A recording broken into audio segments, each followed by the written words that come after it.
El INEGI dio a conocer los resultados del Censo de Población y Vivienda 2020 y estos significarán todo un reto para la planificación de un mejor futuro. Las cifras de ocupación y empleo al cierre de 2020 muestran que la recuperación aún está lejos de alcanzarse.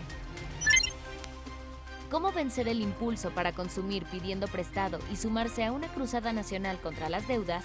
Esto y más en Cuentas Claras esta tarde. Quédese con nosotros.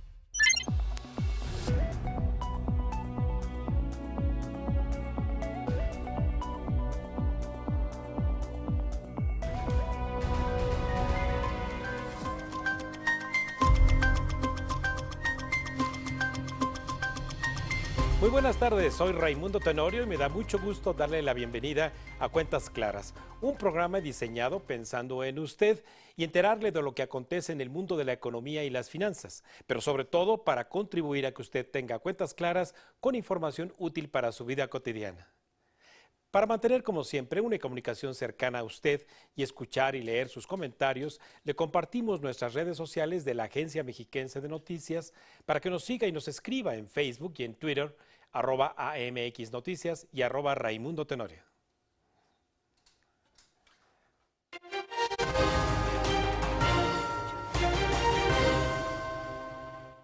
Uno de los eventos estadísticos más importantes para todos los ciudadanos es el Censo Nacional de Población y Vivienda. Y el día de ayer, nuestro Instituto Nacional de Estadística y Geografía dio a conocer la información de los resultados al cuestionario básico del censo que se levantó en México en marzo del 2020. Pero ¿quién mejor para compartirnos esta información que nuestro distinguido invitado de esta tarde, el doctor Julio Santaella Castel, presidente del INEGI, y de quien le comparto una semblanza? El doctor Julio Alfonso Santaella Castel es economista por el ITAM y maestro y doctor en economía por la Universidad de California en Los Ángeles, Estados Unidos. De 1992 a 1997 fue economista del Departamento de Investigación y del Departamento Europeo del Fondo Monetario Internacional. De 2001 a 2015 se desempeñó en el Banco de México como coordinador ejecutivo del Fondo Mexicano del Petróleo para la Estabilización y el Desarrollo. En el ámbito académico, ha sido investigador y docente en el ITAM y desde 2016, el doctor Santaella es el presidente de la Junta de Gobierno del Instituto Nacional de Estadística y Geografía, INEGI. Doctor Santaella, muy buenas tardes. Me da muchísimo gusto saludarte y de antemano muy agradecido por la distinción para Cuentas Claras. Gracias, Raimundo. El honor es mío platicar contigo sobre los resultados del Censo de Población y Vivienda 2020. Bueno, pues muy buenas noticias el día de ayer. Sabemos que la fotografía que se tomó en marzo del año pasado nos da cuenta que somos 126.014.024 habitantes. Pero el censo, evidentemente, en el corazón de la información que posee, nos hace ver más allá de un conteo, nos hace conocernos sociodemográficamente. Y en ese sentido, bueno, pues de lo primero que nos venimos enterando ya en este análisis es de que hemos envejecido como población y las mujeres siguen prevaleciendo en la mayoría de la población, doctor. Definitivamente, Raimundo, la primera noticia que tenemos que destacar es que México tiene un censo de población y vivienda, a diferencia de lo que ha sucedido en otros países en un entorno global de pandemia, pues pudimos nosotros concretar la tarea y estamos reportando desde el día de ayer estos resultados. Pasando ya a los números específicamente, como dijiste, el número total de habitantes en nuestro país es 126.014.024. De estos, 64,5 millones son mujeres y 61,5 millones somos hombres. Hay 3 millones más de mujeres que los hombres. En términos porcentuales, las mujeres son el 51% contra el 49% de los hombres. Sin embargo, una de las cosas importantes del censo que no debemos de olvidar es que por su carácter de universalidad, tratar de tener una cobertura total, pues podemos tener información en geografías muy pequeñas y comenzar a ver la diversidad de escenarios que tenemos en todo el país. Hablando de hombres y mujeres, para darte un ejemplo, Raimundo, pues fíjate que un estado como Oaxaca, que es expulsor de población por su saldo migratorio interno neto negativo, pues tiene una mayor proporción de mujeres, un 52%, y por el contrario, un estado como Baja California Sur, que es un estado receptor neto de migración, pues tiene una mayoría de hombres, con más del 50% siendo hombres, ¿no? Esos son algunos de los detallitos que están ocurriendo. En temas del envejecimiento que mencionaste tú, con el paso del tiempo lo que está ocurriendo en nuestro país es que la edad promedio está incrementándose. Teníamos una edad mediana de 22 años en el año 2000 y en el año 2020 estamos obteniendo una edad mediana de 29 años. Entonces hemos envejecido 7 años. Seguimos siendo un país relativamente joven, pero lo que llamábamos como el bono demográfico se nos está acabando, nos lo estamos agotando y tenemos que analizar si realmente nuestro país lo ha aprovechado en términos de jubilaciones, de pensiones y de otra serie de indicadores importantes asociados con este dato, Raimundo. Doctor, una de las características esenciales del censo es que nos informa del cambio en el estado del bienestar de la población y ahí particularmente la columna vertebral del censo son los resultados en materia de salud, de educación y de vivienda. ¿Qué podemos compartirles de esta columna vertebral a nuestra audiencia con respecto al censo 2020? Mira, algunos de los indicadores del censo son muy favorables. Por ejemplo, en materia de educación, lo que estamos observando nosotros es que, por un lado, tenemos una disminución en la población que no sabe leer y escribir, es decir, en el grado de analfabetismo. Entre la población de 15 años y más, esta tasa de analfabetismo cayó de 9.5% en el año 2000 al 4.7% de este grupo de la población, es decir, la redujimos en la mitad.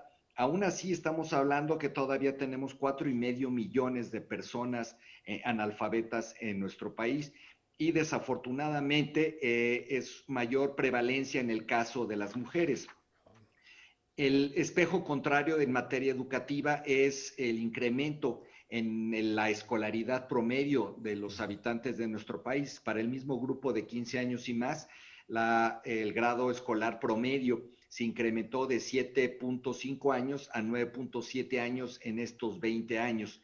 Y a mí lo que me gusta más todavía es que se ha cerrado la brecha de sexos que existía. Esta brecha era de medio año de escolaridad de diferencia en el año 2000 y ahora es nada más de 0.2.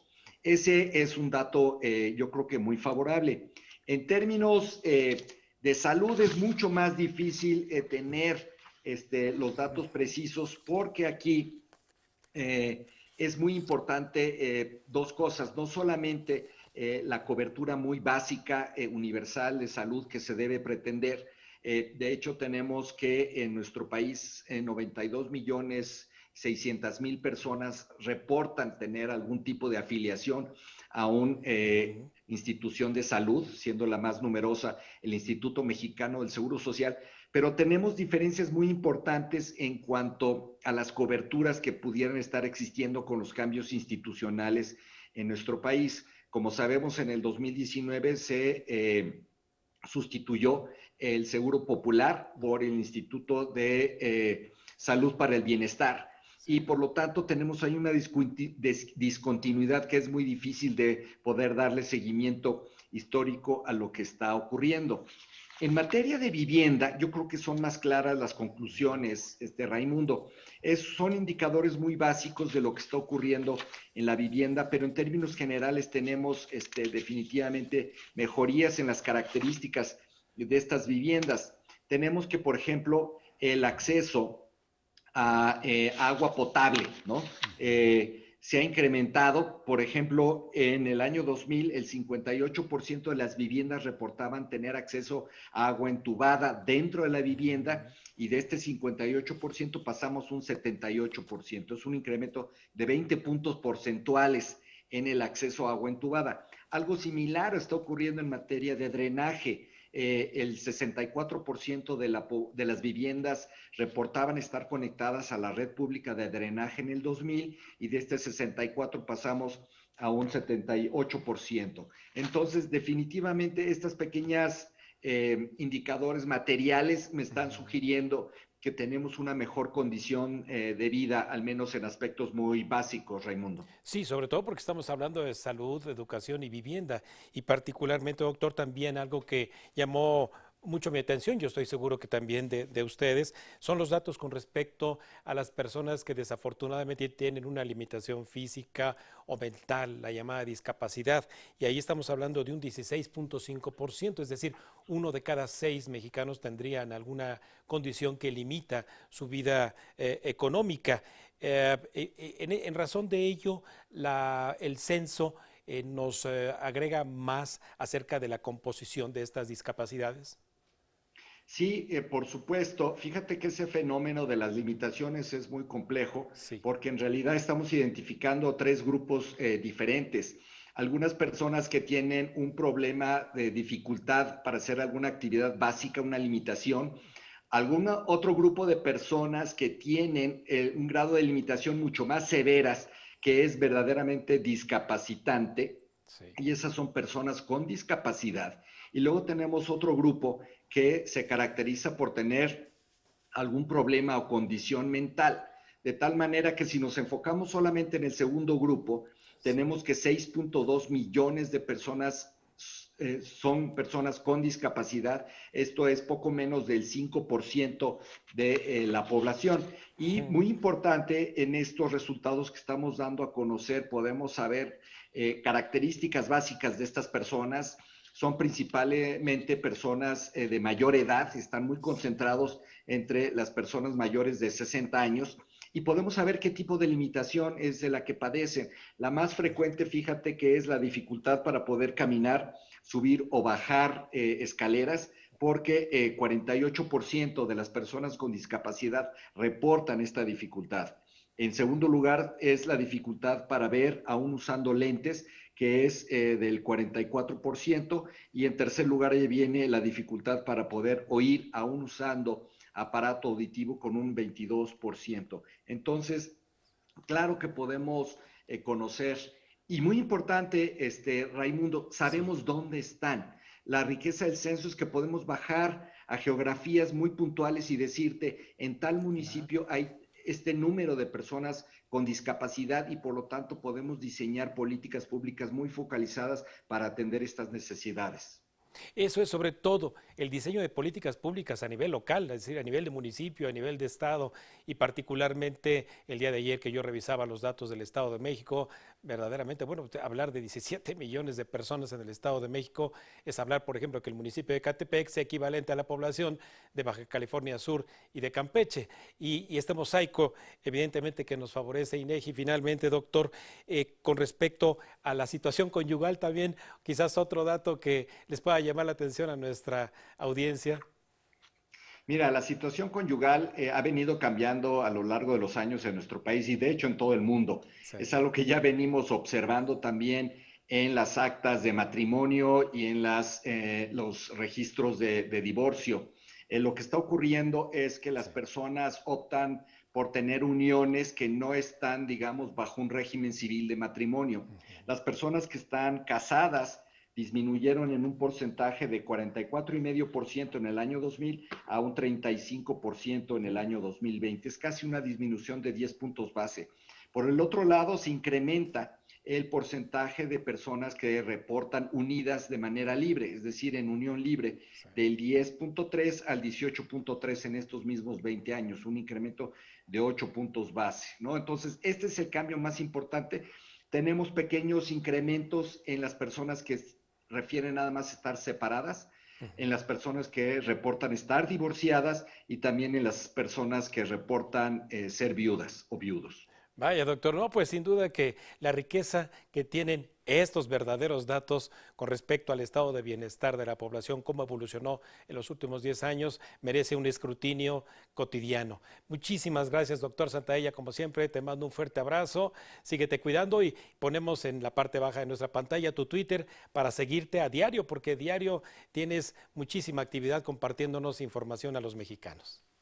Muchas gracias, Raimundo, para todos ustedes. Recordarles que el viernes salimos con la estimación oportuna del PIB. Seguramente para ti, para tus invitados que estoy viendo por allí, un saludo y que les vaya muy bien. Muchas gracias, doctor Julio Santaella. Y hasta la próxima. Bien, bueno, pues el Censo de Población y Vivienda deberá ser entonces un instrumento poderoso para la planificación de políticas públicas en México, tal y como acabamos de escuchar con la voz más autorizada, que es la voz del presidente del INEGI, el doctor Julio Santaella Castel. Vamos a un breve corte, si nos lo permite, y regresamos con más Cuentas Claras, aquí en la Agencia Mexiquense de Noticias.